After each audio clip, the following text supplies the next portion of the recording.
Bismillahirrahmanirrahim. Assalamualaikum warahmatullahi wabarakatuh. Waalaikumsalam warahmatullahi wabarakatuh. Sahabat belajar ngaji yang dirahmati oleh Allah Subhanahu wa taala.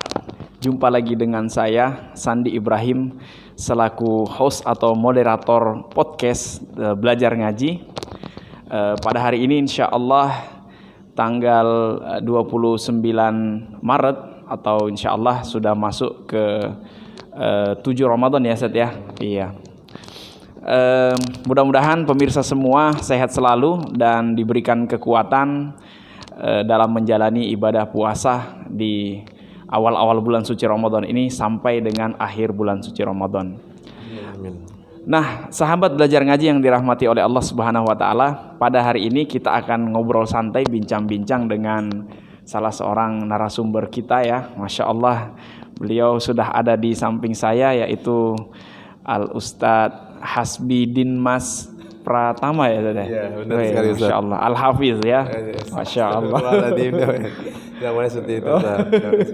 Ya, insya Allah ya. Hafiz itu kan maknanya menjaga ya Ustadz ya. Amin, amin, Jadi amin. insya Allah apalagi namanya beliau ini Hafiz yang menjaga hafalan Quran. Dari pondok mana kemarin Ustadz? Kebetulan saya dari Pondok Al-Islah, Jalan Iya. Padat Karya. Iya, Masya Allah ya.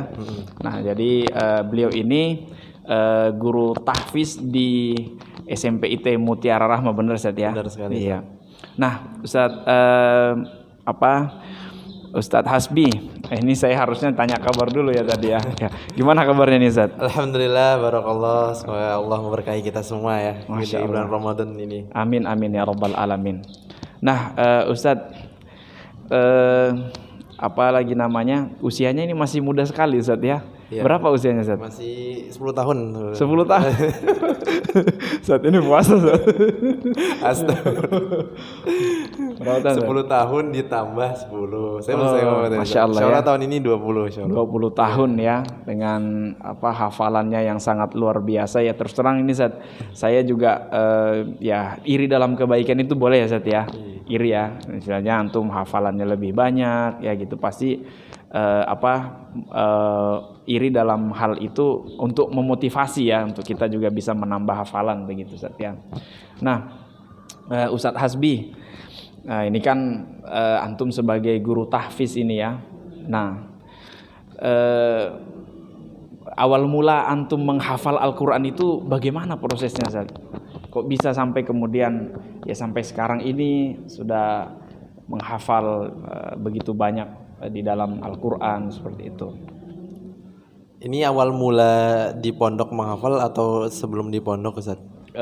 Ya mungkin bisa diceritakan awal mulanya dulu sebelum di pondok gitu. Apa yang memotivasi antum kok sampai memutuskan untuk menjadi penghafal Al-Quran begitu Ustaz? Begitu Ustaz ya, oke. Iya. Siap. Ya, jadi sebelumnya pertama kali saya kemudian tertarik untuk kemudian menghafal Al-Quran itu pertamanya di tahfidz malam ya, yang cuman dari maghrib sampai isya di Nurul Haq, di Masjid Nurul Haq. Sebelumnya ya, Ya, di situ sebelumnya ya. seperti itu. Awalnya ya, bahkan itu awalnya ya perlu dipaksa dulu gitu kan untuk supaya tertarik menghafal Quran gitu kan. Yang memaksa itu diri sendiri atau Orang tua kebetulan awalnya. Orang tua ya. Waktu itu baru lulus SD, kemudian di Nurul Haq itu ada pembukaan tahfidz malam seperti itu. Nah, jadi saya didaftarkan. Ya, saya tidak tahu juga tiba-tiba didaftarkan gitu kan. Masya Allah ya. Jadi ya udah ikutin aja, kemudian mulai ngapal juz 30, kemudian juz 29 sampai selesai. Alhamdulillah itu di Masjid Nurul Haq. Di Masjid Nurul Haq itu ya. Oh, jadi proses menghafalnya itu justru setelah SD itu ya? Iya. Atau sebelum SD ada juga kelas-kelas kan? Kalau seperti kita di sini kan ada kelas Al-Quran untuk SD-nya. Itu SD-nya ada juga Ustaz? Belum sih Ustaz, kalau di SD ya? saya belum ya, karena kebetulan SD negeri jadi belum. Oh, masih ini ya, SD negeri ya ada antum Ustaz ya. Alhamdulillah begitu SMP ada pembukaan kelas gitu, baru saya diikutkan gitu. Untuk kelas malam itu ya, seperti itu ya. Nah, setelah kemudian antum itu ini Ustaz, menghafal yang awalnya dipaksa gitu ya. Apakah proses dipaksa itu ya sudah ketika sudah belajar itu sulit atau biasa aja gitu ya, gimana tuh? Ya, di awal memang terkadang kebaikan-kebaikan itu memang perlu dipaksa Ustadz agar terbiasa, dipaksa untuk terbiasa gitu kan. Oh, begitu ya. Dipaksa agar biasa. Nah, di awal itu memang saya belum tertarik gitu kan. Lama-kelamaan saya mulai menghafal Al-Qur'an, itu kemudian mulai timbul rasa begini ngafal Quran kayak ya nikmat aja gitu, suatu kenikmatan udah bisa menghafal Al-Qur'an gitu. Ya, sampai kemudian lulus SMP, nah baru saya memutuskan untuk mendaftar di pondok pesantren tahfidz gitu. Begitu ya. Jadi dari keterpaksaan itu dalam proses perjalanannya akhirnya juga kita akan menyenangi juga ya, seperti itu ya. Terutama di kebaikan kan saat ini kan. Iya ya, kebaikan itu ya. Kebaikan gitu kan. Masya Allah ya.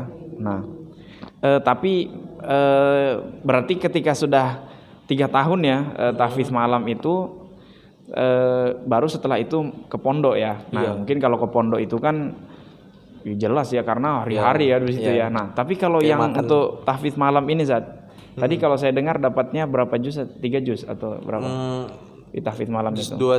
Juz 30, 29 selesai sudah dimulai munaqasyah, kemudian juz 28 ini kebetulan tinggal beberapa surah lagi gitu, tapi belum sempat di munaqasyah. Oh, itu ketika menjalani kelas malam itu ya. Kelas malam itu. Durasi waktunya berapa lama? Itu cukup lama sih Ustaz, karena saya ya beda-beda kemampuan orang ya. Saya itu sekitar dari awal masuk masuk SMP itu masuk kelas malam sampai di kelas 9 ketika mau lulus itu. Oh, 3 tahunan ya kurang lebih ya. Tapi kalau durasi belajar setiap harinya? Durasi belajarnya cuman ya dari habis maghrib sampai isya. Itu kemungkinan ya sekitar 40 menit lah. 40 menit ya. Masya Allah ya. Mungkin ya, tapi kalau efektifnya ya mungkin setengah jam mungkin ada. Setengah waktu jam ngafal kemudian langsung di store di situ kan. Enggak ada. Iya. Nah, berarti bisa sampai mendapatkan kurang lebih 2,5 juz ya, karena 30, 29 ya. Itu teknis belajarnya itu bagaimana saat ketika menghafal itu? Apakah pas masuk kelas udah kasih hafalan terus nyetor, atau udah langsung setoran aja tiap hari nanti hafalnya di rumah? Itu bagaimana Zat? Yang di tahfidz malam di Nur Haq? Iya, di tahfidz malam dulu kita bercerita nih Zat. Oke, baik. Jadi yang pas di tahfidz Nur Haq itu ya kita ngafal ketika di kelas saja. Ketika di kelas aja ya. Mungkin ada target di rumah tapi murojaah saja Ustaz. Target murojaah misalnya sebelum tidur atau setelah bangun tidur, pada subuh itu ada target murojaah mungkin 1 surah atau 2 surah di juz 30, 29 gitu. Itu ditetapkan oleh lembaga itu untuk kita bisa melakukannya, target murojaah ya. Seperti itu ya. Karena kan 45 menit aja ya kurang lebih ya. Berapa santri waktu itu saat yang antum ikut di kelas malam itu? Ya, di kelas saya itu sekitar ada mungkin 12 atau 13. 12 atau 13 ya. Gitu ya. Iya. Apakah setelah menjalani 3 tahun itu levelnya semua sama, atau mungkin hanya antum yang di juz sekian, atau ada yang lebih atau ada yang justru di bawah? Iya, tentunya berbeda-beda Ustaz ya. Berbeda-beda ya. Karena kemampuan anak mungkin kita mulainya bersama, di perjalanan ada yang kemungkinan ada yang keluar atau ada yang masuk baru lagi gitu kan ada. Iya. Jadi faktor hafal tuh tentunya beda-beda. Beda-beda ya, gitu ya. Tentunya di dalam satu kelas itu macam-macam, ada yang mungkin masih juz 29, kita juz 28, atau mungkin masih juz 30 baru masuk, itu bisa aja di kelas itu. Jadi ya memang beragam gitu ya hafalannya anak-anak. Dan ya kita proses ngafalnya juga tidak bersama-sama Ustadz. Sendiri-sendiri begitu. Sendiri-sendiri ya. Hafal sendiri-sendiri dan kemudian ketika sudah hafal baru disetorkan. Berarti kalau menghafal sendiri-sendiri santri-santri itu juga sudah tartil ya dalam baca Quran ya, begitu ya? Iya, insya Allah, karena kelas saya itu besar-besar, jadi ya di pengelompokannya itu mulai dari bacaan Quran yang sudah besar-besar berarti satu kelas. Nah, makanya ada pendaftarannya itu diseleksi dulu ya. Ada yang mungkin ada yang mungkin masih di SD kelas 1 2 itu udah bisa diterima Ustaz. Udah bisa diterima ya. Iya. Tapi tentunya mereka kelas sendiri yang perlu ditalaki karena belum bisa baca Al-Qur'an itu. Dituntun gitu ya cara ininya membacanya. Sendiri gitu. Iya, Masya Allah ya. Itu tadi prosesnya Ustadz Hasbi pada saat sebelum masuk ke pondok dan masih menghafal kelas malam ya, Al-Qur'an kelas malam. Nah, yang berawal tadi dari keterpaksaan ya karena didorong ya. Nah, tapi mungkin bisa memberikan saran ini Ustaz atau tips-tips ya bagi sepertinya yang namanya keterpaksaan itu hampir kebanyakan anak itu ya harus dipaksa dulu ya. Setidaknya kalau 10 anak ya mungkin hanya 3 anak yang punya kesadaran sendiri atau kemauan sendiri untuk ini kan, untuk mau ke sana. Yang 7-nya ini harus dipaksa dulu sama orang tua.